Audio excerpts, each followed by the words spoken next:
mensaje lo he titulado de esta manera, ¿no? El buen pastor su vida da por las ovejas. Y obviamente, para la mayoría de los que estamos acá, conocemos y entendemos quién es el buen pastor, ¿verdad? ¿Quién es el buen pastor? Cristo. Usted se va a dar cuenta que a Dios se le llama Cristo en todo el Nuevo Testamento, ¿no? En el Antiguo Testamento era o Adonai o Yahvé, traducido en la Biblia Reina Valera 60 como Jehová. Pero lo cierto, hermanos, es que usted no va a encontrar el nombre de Jehová en ningún verso del Nuevo Testamento, sino va a encontrar el Señor o el Señor Jesús, ¿no? Jehová es mi pastor en el Salmo 23, y Jesús dijo: yo soy el buen pastor. Ahora, el buen pastor dice: su vida da por las ovejas. Creemos nosotros, los que estamos acá, que lo más importante, la cosa más importante en la vida del ser humano, en primer lugar, es entender y conocer quién es Cristo Jesús. Porque si nosotros no conocemos a Cristo y no entendemos quién es Cristo, ¿qué cosa es lo que vamos a mostrar o recibir? Mucha gente sigue a Dios a su manera, ¿no? Recordemos algo, que el mundo, en el sistema del mundo, el mundo ya tiene establecido algo que se llama bueno, es decir, los buenos modales, la moral, la ética, los valores, la conducta, lo bueno, ¿no?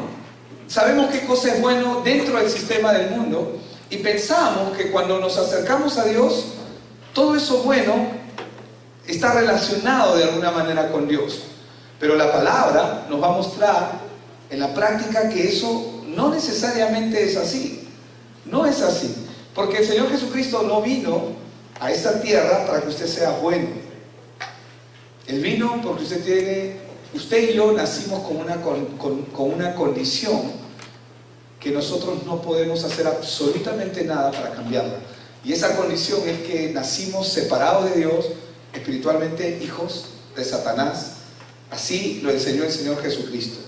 Ahora, nosotros tenemos que entender que el buen pastor, porque Él es el bueno, ninguno hay bueno, dijo el Señor Jesucristo, solo uno, el Padre. Y el buen pastor, dice, su vida da por las ovejas. Entonces, ¿por qué vino Cristo? ¿Y para qué vino Cristo? Juan 10:11, que es lo que acabamos de ver, y ustedes lo tienen ahí en pantalla, dice: yo soy el buen pastor. El buen pastor su vida da por las ovejas. Romanos 5:8 nos enseña: pero Dios demuestra, dice, su amor por nosotros en esto, en que cuando todavía éramos pecadores, Cristo murió por nosotros. A mí me fascina esto. Entender estas verdades me fascinan. ¿Por qué? Porque rompen con nuestros esquemas mentales, porque a veces nosotros pensamos que a Dios se le puede escapar algo. ¿Usted cree que a Dios se le podría escapar algo? Si no fuese Dios, a Dios no se le puede escapar nada. ¿Te imaginas cuando Dios llamó al rey David? Lo llamó para su casa, para su reino, cuando él era joven, muchacho aún. ¿Usted cree que Dios no sabía lo que iba a ocurrir con el rey David? ¿Usted cree que lo que hizo David le tomó por sorpresa? Por supuesto que no. A Dios no le tomó por sorpresa nada de lo que hizo David, ni el asesinato que cometió, ni el adulterio que cometió, ni el hijo que fue concebido por causa de ese adulterio, ni la corrupción que hubo en su corazón. Nada de eso le tomó por sorpresa a Dios. Él conoce todo. Si no fuera así, no fuese Dios. Es más, Él dice que Él ya escribe la historia desde el inicio, ¿no? Antes que la historia ya para Él ya acabó, pero nosotros estamos viviendo la historia. ¿Cuántos saben que es así? Nosotros estamos viviendo la historia. Y cuando Él dice: pero Dios demuestra su amor por nosotros en esto, en que cuando todavía éramos pecadores, es decir, nuestra antigua naturaleza, dominados bajo el pecado, Cristo murió por nosotros, sabiendo cómo éramos, sabiendo que le íbamos a traicionar, sabiendo que íbamos a hacer todo lo malo. Dice que Cristo murió por nosotros. Un verso más, 1 Juan capítulo 4, voy a leer el verso 10. Y en 1 Juan 4:10 dice: en esto consiste el amor, dice. no en que nosotros hayamos amado a Dios. Dice, en esto consiste el amor, no en que nosotros hayamos amado a Dios, sino que Él, ¿qué dice? Nos amó. ¿Y qué más hizo? Y envió a su Hijo para que fuera ofrecido como sacrificio por el perdón de nuestros pecados. Esto es extraordinario, porque muchas veces nosotros nos llenamos la boca de decir sí, amamos a Dios, pero en realidad no podemos amar a un Dios que no conocemos. Es imposible. Y de hecho que todos los que estamos acá y yo como cabeza y adelante estamos aprendiendo a conocerle. Amén. El Señor se está revelando día a día por medio de su palabra. Ahora, Jesús, hermanos, es la respuesta de Dios al problema del hombre. Esto es importante entenderlo, porque Jesús, el Señor, Dios hecho hombre, ¿por qué es la respuesta al problema del hombre? Porque el problema del hombre no es lo que le parece su problema, sino el problema del hombre es lo que es en su esencia, en su naturaleza, en cómo el hombre fue concebido. Y David creo que lo expresó de una manera clara cuando en el Salmo 51 él dijo: en pecado me concibió mi madre. En otras palabras dice: yo nací siendo pecador. Es decir, él nació bajo la corrupción del pecado. Si mal no recuerdo, eso está en Isaías 55, Salmo 51, verso 5. Ahora, Jesús, hermanos, es diferente a todos los grandes líderes religiosos que la historia nos ha mostrado. Porque es importante que nosotros entendamos esto. Sí, ahí dice: en pecado me formó mi madre, dice, ¿no? En la versión internacional aún lo dice con mucha más claridad. Ahora, todos los grandes líderes religiosos que la historia nos ha mostrado, todos ellos han muerto de manera natural, siendo ya de edad avanzada. Y de hecho, para ellos y para los que están siguiendo estos líderes, habiendo cumplido una misión en la tierra.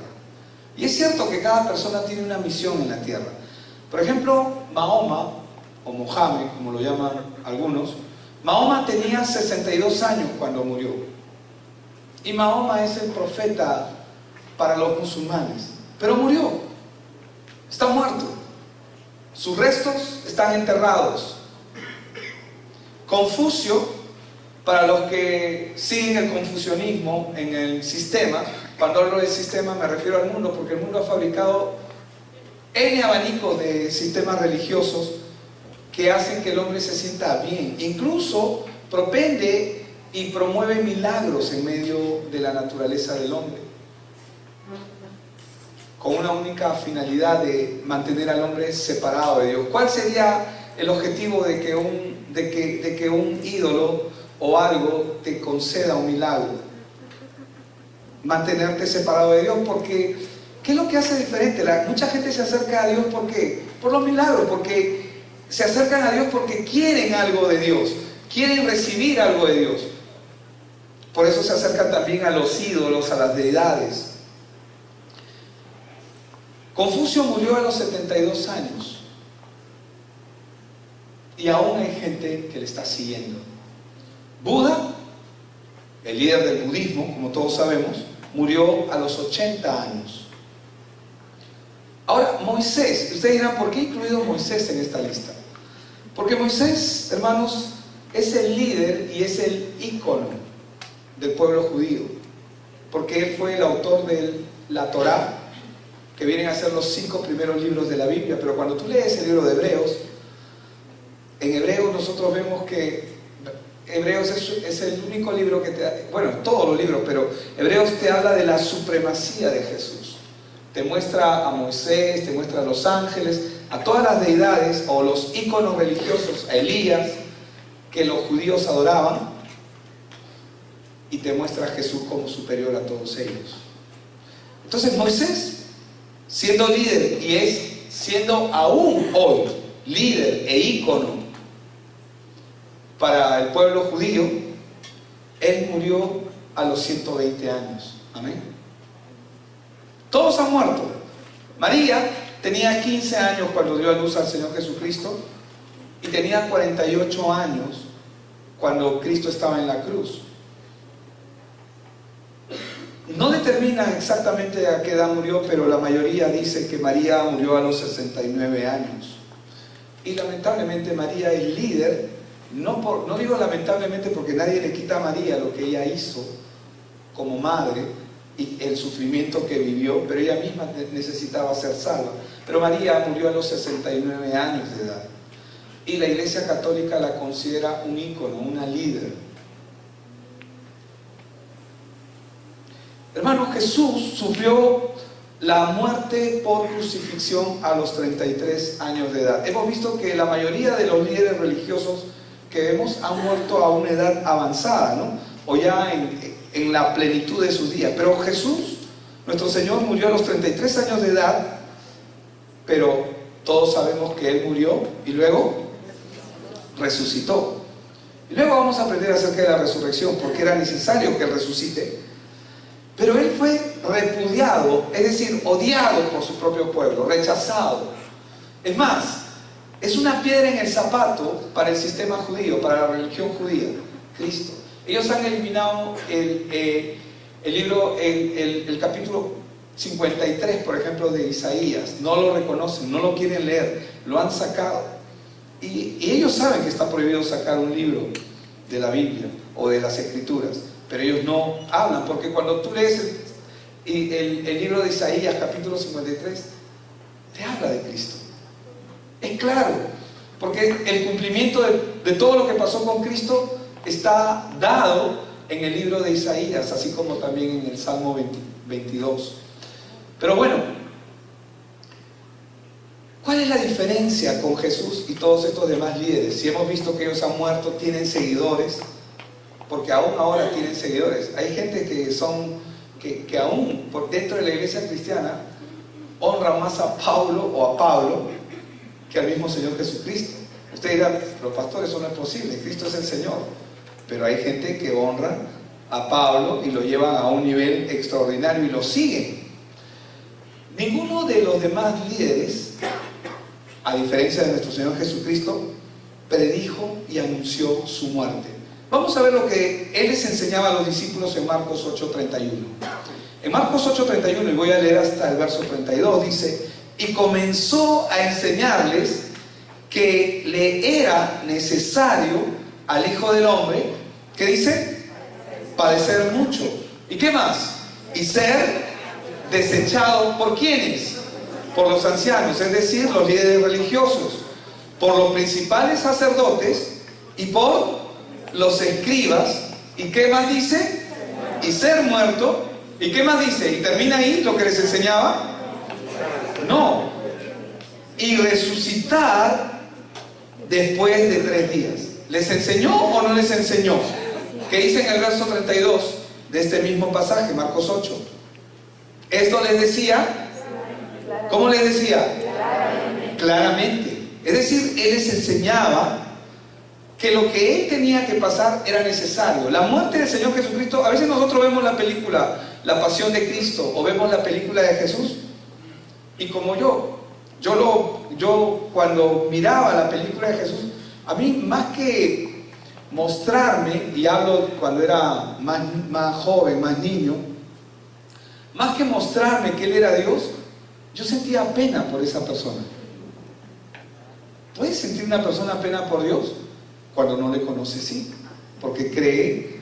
Y cuando ves a un Jesús todo inocente, inofensivo, que parece que tú podrías ayudarlo, ¿no?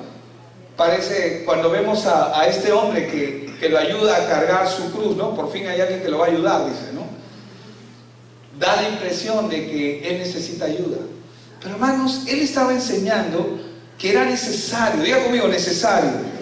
Era necesario padecer mucho, ser desechado por los sacerdotes, por los principales, por los escribas, por los ancianos, pero también que era necesario que Él resucitase al 3er día. Marcos 9:31, un capítulo más adelante, dice, pues enseñaba. ¿Por qué les enseñaba a los discípulos?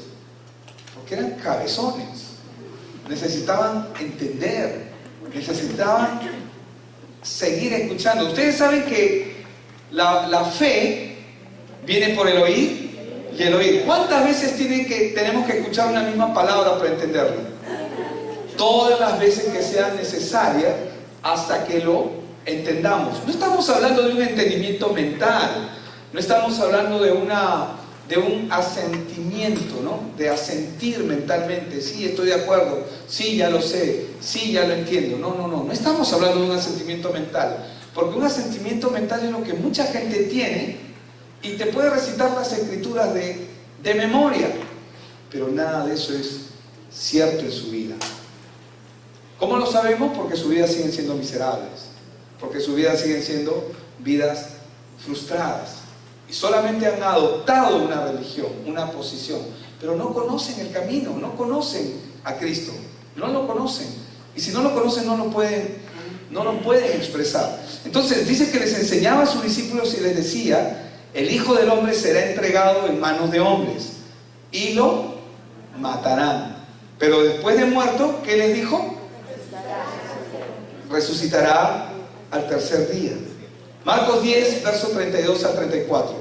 Unos versos más. Iban por el camino, dice Marcos 10, 32 al 34, subiendo a Jerusalén, y Jesús iba, ¿dónde iba? Delante, y ellos se asombraron y le seguían con miedo. Entonces, volviéndose a tomar a los 12 aparte, les comenzó a decir las cosas que le habían de acontecer. Nuevamente el Señor les está enseñando lo que va a ocurrir con Él. He aquí, subimos a Jerusalén, está hablando Marcos, y el Hijo del Hombre será entregado a los principales sacerdotes y a los escribas. Perdón, está hablando el Señor, está relatando Marcos. He aquí, subimos a Jerusalén, y el Hijo del Hombre será entregado a los principales sacerdotes y a los escribas. ¿Y qué dice que ocurrirá? Le condenarán a muerte y le entregarán a los gentiles, y le escarnecerán, le azotarán y escupirán en él, y le matarán, mas al tercer día. ¿Les enseñaba o no les enseñaba lo que iba a ocurrir? Sin embargo, vemos a un Tomás, que fue el único que se dignó a hablar, porque de hecho que los demás probablemente pensaban lo mismo. ¿Por qué? Porque ellos nunca habían experimentado, aunque el Señor se los había mostrado. Resucitó a la hija de Jairo, resucitó a Lázaro, pero ellos no podían concebir eso en su mente. Cuando una persona tiene parámetros en su cabeza, hay cosas hay instrucciones de la palabra de Dios, hay palabra de Dios que está solamente almacenada en nuestra cabeza. Pero ¿por qué no se hace rema?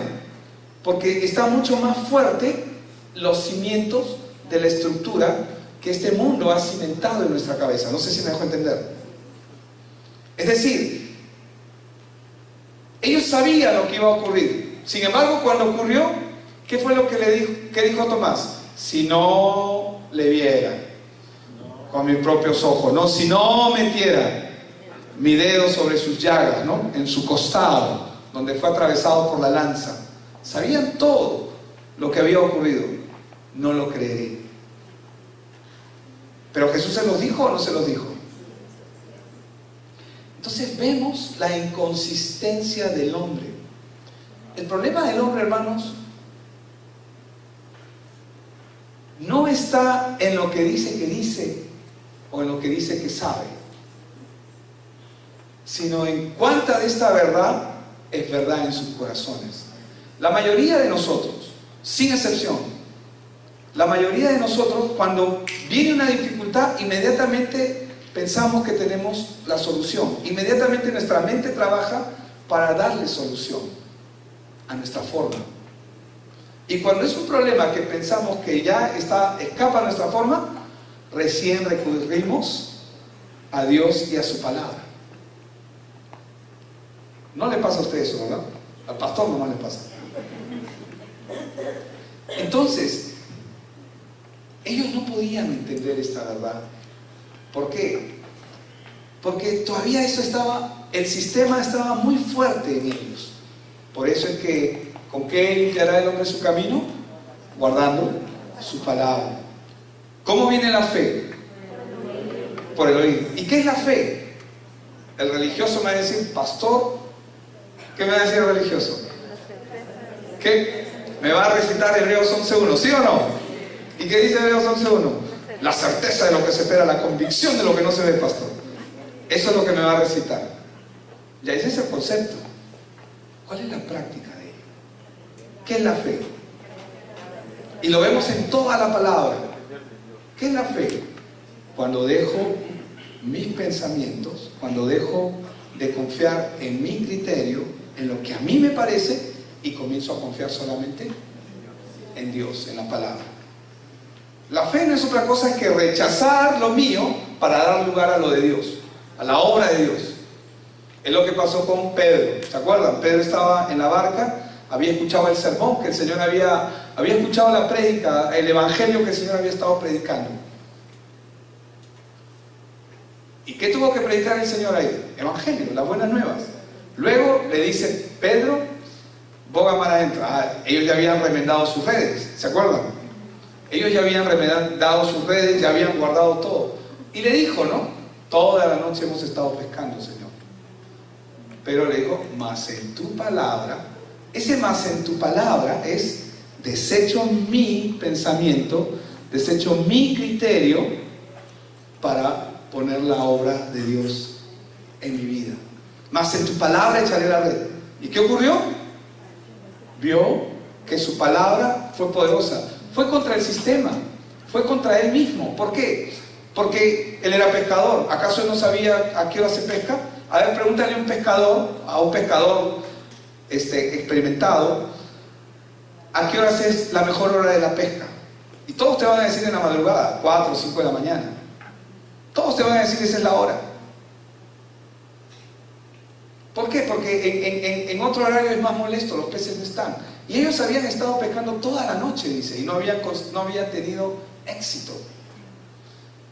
Pero cuando Pedro vio lo que ocurrió por la palabra, ya había desechado en sus pensamientos. Cuando él vio lo que la palabra podía hacer en él, no solamente puso su confianza en Dios, sino que se vio a sí mismo. ¿Y qué le dijo? Señor, apártate de mí porque soy pecador. Eso debe hacer la palabra.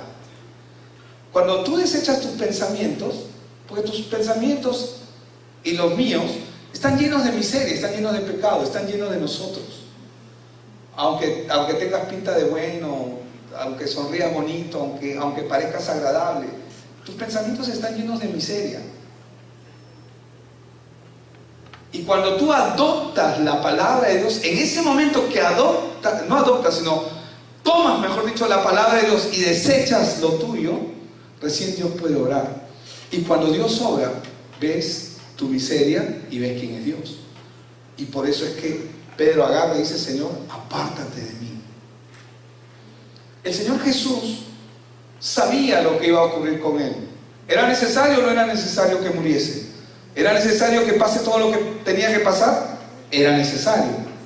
Él veía su misión completada a través de su muerte. Para él vino a morir. Pero ¿cuántas veces oró el Señor para evitar esto?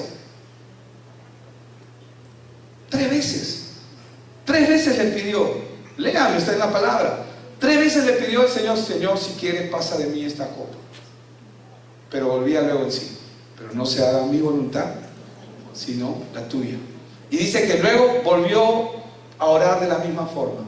Y la Biblia dice que 3 veces oró de esa manera. ¿Qué prevaleció? Él sabía cuál era su misión. Él vino a esta tierra para morir. Y Satanás llegó un momento en que quiso evitarlo, ¿verdad? Pero él sabía que él tenía que venir y morir, y por lo tanto su muerte era algo inevitable. Él debía dejar a los discípulos la enseñanza que cada vez que ellos partieran el pan y tomaran del vino, ellos tenían que recordar que eso era una simbología, lo que nosotros conocemos por la Santa Cena, beber el vino, en memoria de la obra que el Señor Jesucristo hizo. Entonces, ¿por qué Cristo murió? ¿Por qué vino a morir en la cruz? En primer lugar, Él vino por voluntad propia. Amén. Él no vino obligado, Él vino por voluntad propia. Dios mismo se hizo hombre y vino a morir por nosotros. ¿Qué dice Juan 10, verso 11? Y luego voy a leer el verso 18. Dice: yo soy el buen pastor su vida da por las ovejas. Y noten lo que dice el verso 18. Después puede leer el resto del libro en su casa o cuando esté estudiando la palabra. Pero ¿qué dice el 18? Nadie me la quita, sino que yo de mí mismo la pongo. ¿Y qué es lo que dice? Tengo poder para ponerla y tengo poder para volverla a tomar. Y ahí dice lo más grande: este mandamiento recibí de mi Padre. Él estaba comisionado, Él sabía lo que venía. Amén. El problema es que mucha gente hoy no entiende quién es Cristo y por qué ha venido. No lo entienden. Hay muchas cosas que Él logró e hizo para nosotros, como Dios, como Señor, como Salvador. Pero voy a mencionar solamente 3 cosas que son importantes, porque hablar muchas de las cosas que Él ha hecho no nos alcanzaría, porque realmente tendríamos que contar muchas de las cosas que Él ha hecho. Voy a mencionar 3 solamente. Cristo murió por nosotros, en primer lugar, para anular el acta de los decretos que había contra nosotros, que nos era contrario, y por medio de eso expiar nuestro pecado. ¿Qué significa esto? Que su crucifixión es lo único que puede perdonar y limpiarnos de nuestro pecado. Hechos 4:12, ¿qué es lo que nos enseña? Y en ningún otro hay salvación. ¿Por qué? Porque no hay otro nombre bajo el cielo dado a los hombres en que podamos ser salvos. ¿Qué significa eso? Que Él es el único. Esa es la gran diferencia entre Jesús y todos los demás líderes religiosos que lideran religiones grandes hoy en nuestro tiempo, donde la gente se pone a meditar, donde la gente se pone a buscar la paz interior, a buscar su bienestar. Y Jesús vino por algo muy importante. Él vino para resolver el problema del hombre. Ahora, desde Génesis hasta Apocalipsis se nos repite una sola verdad: que Cristo es la solución al problema del hombre. Y Cristo estaba mencionado desde Génesis 3:15, dicho sea de paso, cuando Dios le da la promesa al hombre, pero se lo está diciendo también a Satanás. Ahora, ¿por qué vino a resolver ese problema?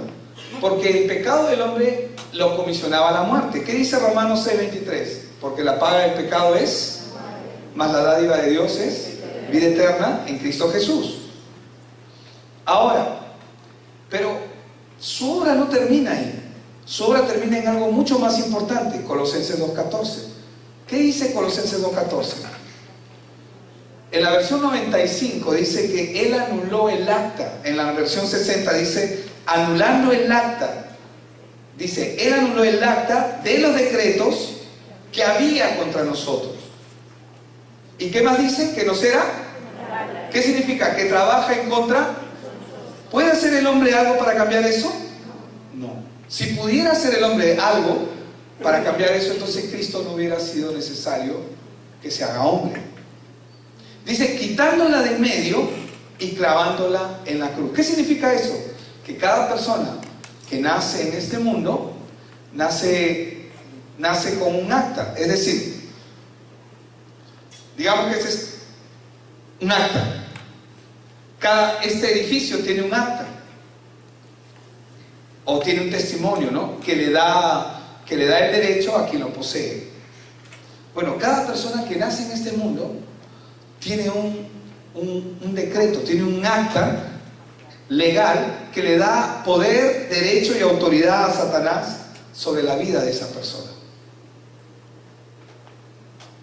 Esa es la razón por la cual Cristo vino a pagar el precio, pagó un precio por nosotros, nos compró. Ahora, esta acta trabaja en contra nuestra, no trabaja a favor nuestro, trabaja en contra nuestra. Y lo vemos diariamente, lo vemos en las cosas pequeñas. El dinero no alcanza, el trabajo es cansado, todas las cosas, en vez de ayudar, el hombre termina más pesado que antes. Por eso que el Señor Jesús dice: venid a mí todos los que están cargados y cansados y yo les daré descanso. Ahora, Él anuló el acta de los decretos que había contra nosotros, que nos era contraria, y la quitó de en medio y la clavó en la cruz. Pero ese es un privilegio y es un derecho solo de los hijos de Dios. Segundo, ¿qué más hizo Jesús? Reveló quién es Dios, reveló el carácter de Dios, reveló el amor de Dios. Así como nosotros demostramos lo que somos con nuestras acciones, ¿cuántos saben que las acciones dicen más que 1000 palabras? Pero a veces nosotros nos enamoramos de las palabras, o queremos que, disculpen la expresión, queremos que nos floreen, ¿no? Queremos que nos digan las cosas bonitas. Yo, por ejemplo, en este tiempo he aprendido con mi esposa, yo le puedo decir muchas cosas, pero realmente cuando le ayudo a hacer las cosas en la casa, o yo comienzo a hacer las cosas en la casa, siento que la estoy amando más. Pero antes no, antes yo me conformaba con decirle palabras. Pero ella no se conformaba con eso. Demuéstramelo, ¿no? Entonces, del mismo modo que nosotros demostramos nuestro carácter con nuestras acciones, Dios también se revela al hombre a través de su obra. Y la obra que Él hizo es una obra de amor.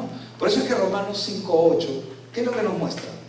Pero Dios dice, demuestra, dice, y no sé cómo lo dice, creo que lo estoy leyendo en versión internacional, pero ahí dice: mas Dios muestra su amor para con nosotros en que, siendo aún pecadores, Cristo murió por nosotros. Ahora,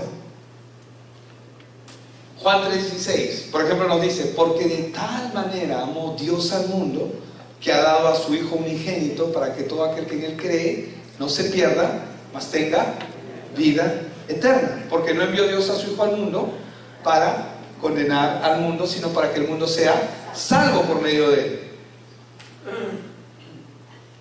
Entonces, el Señor, a través de su obra, nos revela quién es Él, nos revela el verdadero amor, que el amor realmente da la vida por la otra persona, el verdadero amor, y es lo que vemos.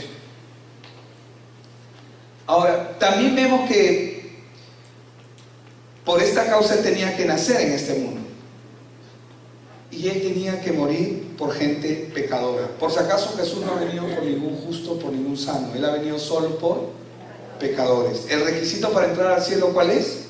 Es un pecador arrepentido. No es un pecador solamente, porque pecadores hay por todas partes. Todo el mundo es pecador. Pero el requisito para entrar al reino de los cielos, ¿cuál es? Es un pecador arrepentido. ¿Y qué es un pecador arrepentido? No es el que dice: uy, he cometido mal solamente, sino que es el que reconoce su condición y se da cuenta que él mismo no puede escapar de ello. Cuando el hombre se da cuenta que él mismo no puede escapar de sí mismo, de su propia conducta, de lo que él es, entonces recién necesita un Salvador. Mientras el hombre no reconozca eso, no puede venir arrepentimiento.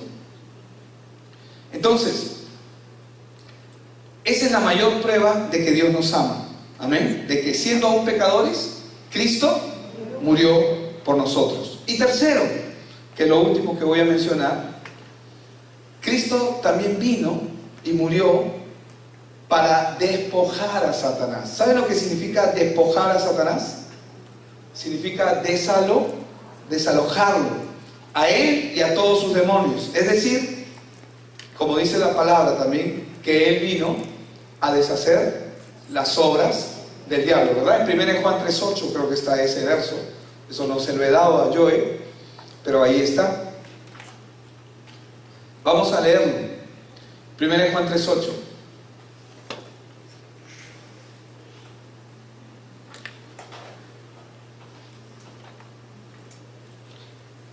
Entonces, Él murió para despojar y desalojar a Satanás. Dice, el que practica el pecado es del diablo. ¿Quién practica el pecado? Todo el mundo. ¿Por qué? Porque nacen con esa naturaleza de pecado, ¿verdad? Porque el diablo ha estado pecando, dice, lo ha puesto en la versión internacional. Porque el diablo peca desde el principio, ha estado pecando desde el principio. Y dice, el Hijo de Dios fue enviado precisamente ¿para qué? Para destruir las obras del diablo. Y eso es lo que el Evangelio hace. Destruye las obras del diablo. Ahora, la realidad es exactamente contrario a lo que normalmente se aparenta. ¿Por qué? Porque nosotros vivimos en un mundo espiritual. ¿Qué significa esto? Cristo vino a evidenciar que hay un enemigo del hombre. Sin el Evangelio nosotros no podemos evidenciar que hay un enemigo del hombre. Tú vas a cualquier religión y las religiones que te dicen que tú eres tu propio enemigo, o que tu enemigo puede ser tu jefe, o que hay cosas que no te van bien en la vida, pero ninguna religión identifica que el hombre tiene un enemigo que domina su vida y lo controla. Ese enemigo es Satanás. Por eso la realidad es exactamente contrario a lo que se aparenta, porque vivimos en un mundo espiritual. Y ese mundo espiritual es el que rige el orden natural. No es al revés. No es lo natural lo que rige lo espiritual. Es lo espiritual lo que rige lo natural. Hay gente que lee mal el pasaje, ese pasaje de la fe, cuando dice que todo lo que atares, como si lo que atares en la tierra será atado en el cielo. Todo lo que está atado en el orden de Dios. Y hay gente que malinterpreta ese pasaje porque ¿qué es lo que piensan? Piensan que todo lo que atares, o sea, que tú puedes atar, dice el mundo espiritual. Si eres espiritual, sí, pero si eres carnal, si no entiendes, si simplemente caminas a tu criterio, ¿qué vas a atar? Pablo decía, yo ya no camino como golpeando al viento. Entonces, el mundo espiritual solamente es un reflejo. El mundo espiritual es lo que rige el verdadero, el todo. Y el mundo natural se rige desde el orden espiritual. Jesús reveló ese orden y lo dio a conocer. Y lo manifestó cuando comenzó a echar fuera a los demonios y mandó a los discípulos a que echaran fuera demonios. Y en Efesios 6:12 el apóstol Pablo nos dice, porque no tenemos lucha, dice, contra sangre y carne, ¿verdad? Sino contra principados, contra potestades, contra los gobernadores de las tinieblas de este siglo, contra huestes espirituales de maldad. ¿En dónde? En las regiones celestes, es decir, en la bóveda, es decir, en el cosmos, en el espacio que Dios ha creado, donde están alojados estos seres espirituales. Según Corintios capítulo 10, versos 4 y 5, también nos habla de este orden espiritual. Y nos dice, porque las armas de nuestra milicia, dice, no son carnales, sino como son poderosas en Dios para la destrucción de fortalezas. ¿Y qué tipo de fortalezas son las que nos hablan? ¿Un fuerte? ¿Un castillo? ¿De eso nos habla? No. En el verso 5 nos dice a qué se refiere.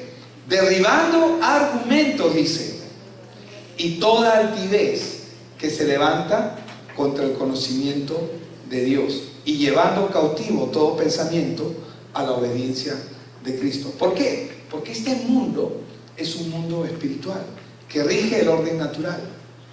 Cuando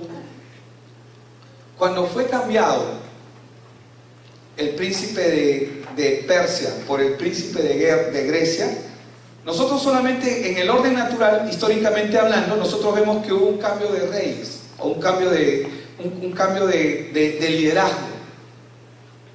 Eso se dio en el orden natural. Pero en el orden espiritual, dos potestades cambiaron. Cambió el príncipe espiritual que gobernaba y que regía a Persia, y ahora estaba entrando un nuevo orden, que era el príncipe de Grecia. ¿Quién nos da esa ilustración? Daniel nos habla acerca de ello. Ahora, lo mismo ocurre en nuestro tiempo. El orden espiritual es el que rige el orden natural. Y ese orden natural solamente obedece y sigue lo que el orden espiritual ha establecido con anticipación. Esta es la causa por la que vino Cristo. Cristo vino a revelar ese orden. Pero no solamente vino a revelar ese orden, sino que vino a anular el poder de ese orden. Colosenses 2:15. ¿Qué nos dice Colosenses 2:15? Vamos a leerlo en Reina Valera 1:60. Y dice, y despojando, ¿a quiénes? A los principados. ¿Y a quiénes más? Y a las potestades. ¿Qué hizo? Los exhibió públicamente. ¿Qué más hizo? Triunfando sobre ellos en la cruz. Esto es lo que hizo el Señor Jesucristo. No solamente anuló el acta, no solamente nos reveló el amor del Padre, quién es y cuánto nos ama, sino despojó a los principados y a las potestades. Yo siempre cuando estoy discipulando a alguien, le muestro en el orden natural qué es una enfermedad, para poder enseñarle qué es una sanidad, o cómo opera una sanidad en Cristo, cómo la sanidad opera. Imagínate un cáncer. ¿Qué es un cáncer? Es una enfermedad incurable. Es un derecho legal de Satanás. Satanás no nos puede obligar a hacer cosas, pero él sí nos induce. Las maldiciones generacionales se heredan. Y hay personas que nacen, que son diabéticos, hijos diabéticos, nietos diabéticos, mamá soltera, hija de la mamá madre soltera, la nieta madre soltera, el padre alcohólico, el hijo alcohólico, el nieto alcohólico. Maldiciones generacionales que van pasando. Cáncer en el patriarca de la familia, en el hijo cáncer, en el nieto cáncer, y son como maldiciones. Pero ¿qué son estas cosas? Son potestades. Satanás tiene derecho legal sobre ese lugar, sobre esa persona. ¿Qué es una sanidad? ¿Qué es un milagro? Porque la gente está buscando sanidad. La Biblia dice que Cristo anuló el acta de los decretos que había contra nosotros. La anuló. Es decir, pagó nuestra culpa. Pero no quedó ahí, no nos dejó al abandono. Sino que adicionalmente lo que hizo fue desalojar, despojar a los principados y a las potestades y los exhibió públicamente, triunfando sobre ellos en la cruz. ¿Qué significa eso? Un ejemplo, ¿qué es un cáncer? Es un derecho legal que Satanás tiene de estar sobre la vida de esa familia, de esa persona, de sus generaciones. Está ahí. Entonces la persona puede decir, pastor, ¿puedes venir y orar por mí? Y el pastor, claro, va a decir, porque cómo no, hay que orar. ¿Cuántos dicen amén? Hay que orar. Pero si la persona, digamos, en su misericordia, Dios permite que la persona se sane. En su misericordia la persona se sana. Se sana la persona que tiene cáncer. Esa persona ha recibido sanidad. Pero ¿cómo está su vida espiritual? ¿Cómo está el acta sobre su vida? ¿Tiene vigencia o no? Entonces, si el acta que controla y domina a esa persona todavía tiene vigencia sobre su vida, ¿Satanás tiene derecho a seguir poniendo cosas sobre su vida o no? Entonces, ¿qué es mejor para esa persona? ¿Que oremos por su sanidad? Lo cual no digo que no hay que hacer, hay que hacerlo. ¿O que le demos evangelio? Cuando tú le das el evangelio, le muestras el origen de dónde proviene lo que tiene.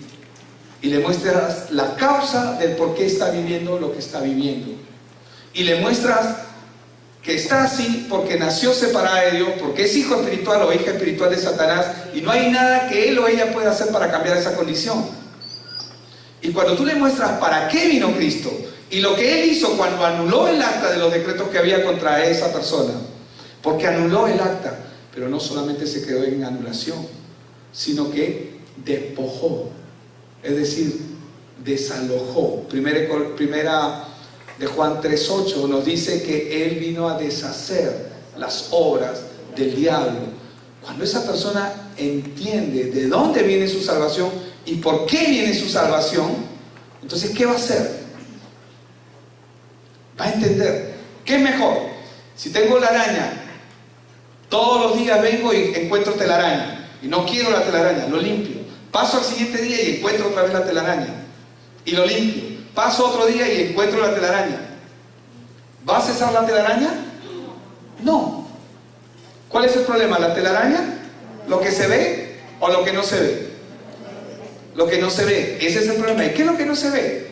El hombre no ve cuál es la raíz de su verdadero problema.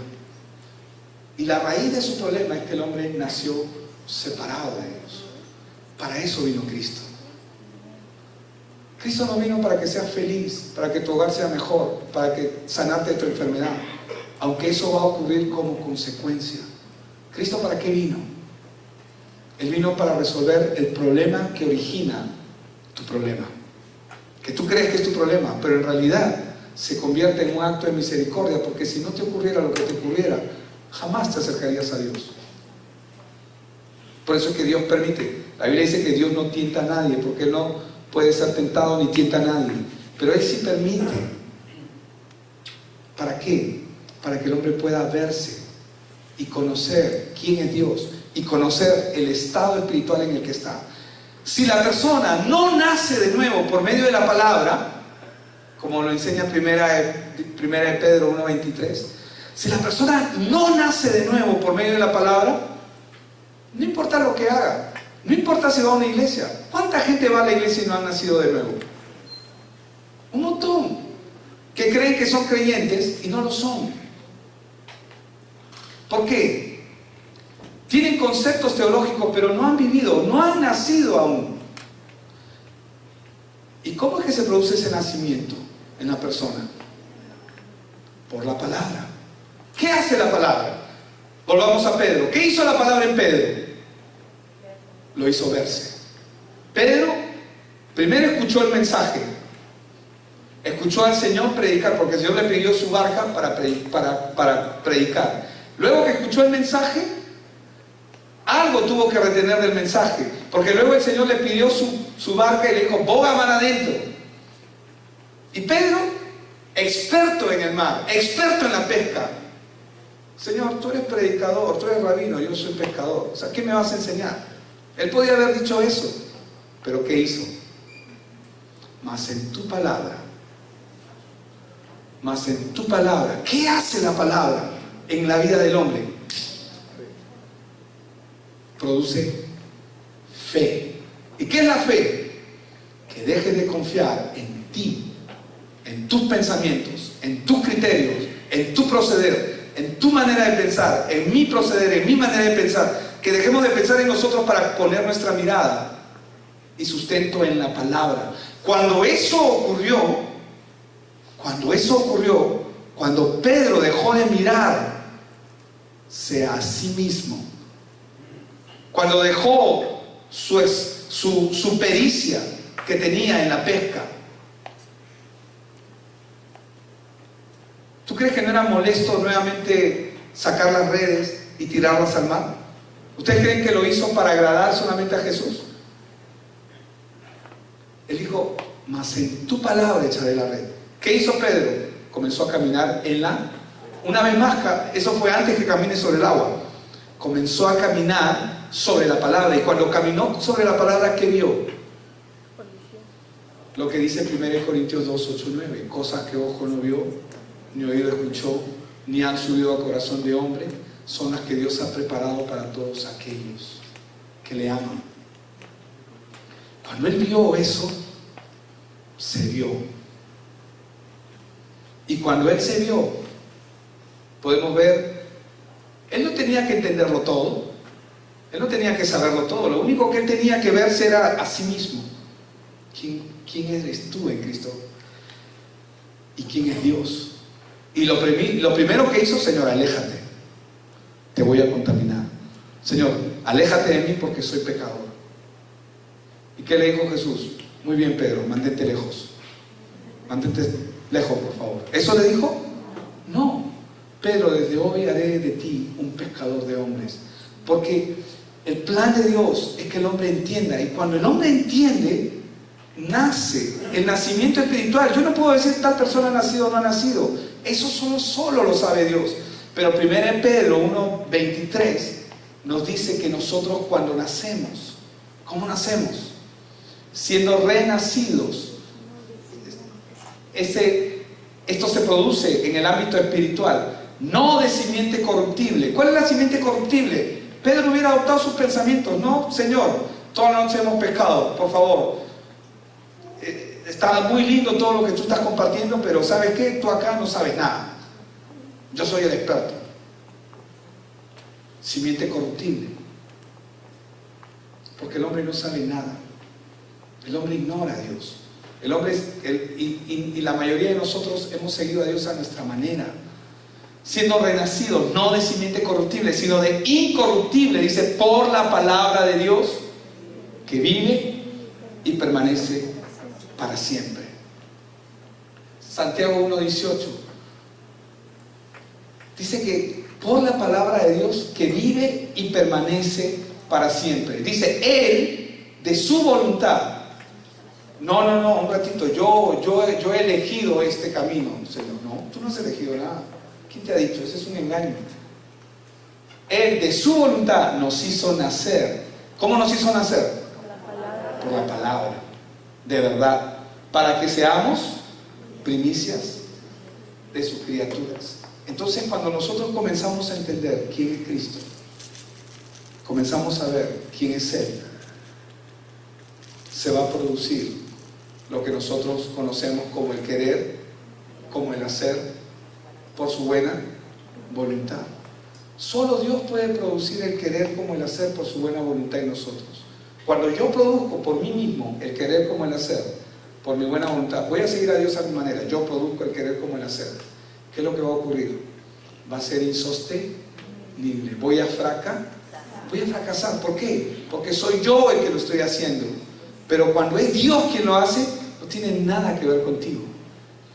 Por eso es que Pablo enseñó, diga el débil, fuerte soy. ¿Por qué? Porque nuestra debilidad no consiste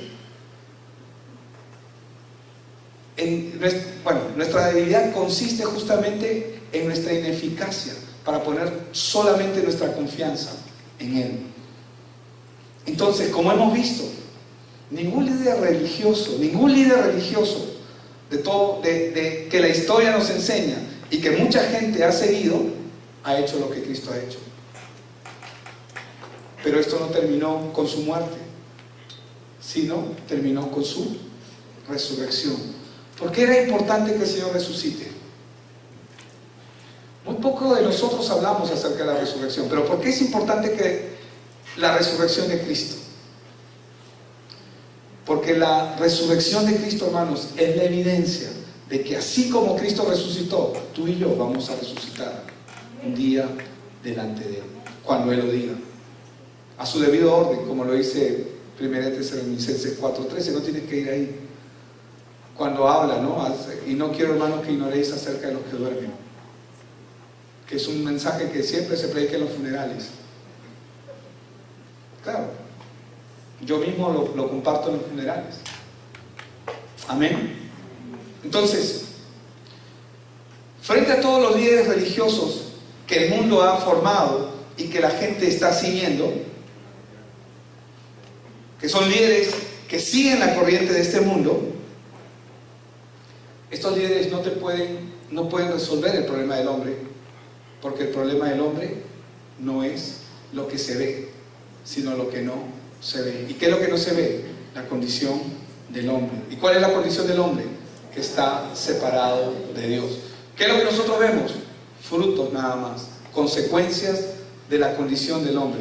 ¿Y qué queremos hacer? Queremos atacar, o queremos apagar incendios, queremos solamente soliviantar o tratar de maquillar o tratar de resolver los problemas temporales del hombre. Por eso es que la gente que se acerca a las religiones, ¿para qué se acerca? Porque quieren resolver la evidencia, el fruto de su verdadero problema, pero no pueden. ¿Por qué? Porque ese no es el verdadero problema. Se sana de un cáncer y le da otro cáncer. O se mueren de una gripe. ¿Por qué? Porque ese no es el problema. El problema del hombre es que siempre el hombre, continuamente, sin darse cuenta, no importa si va a la iglesia, puede estar caminando separado de Dios. Y esto es lo más importante. Amén. Vamos a orar. Padre,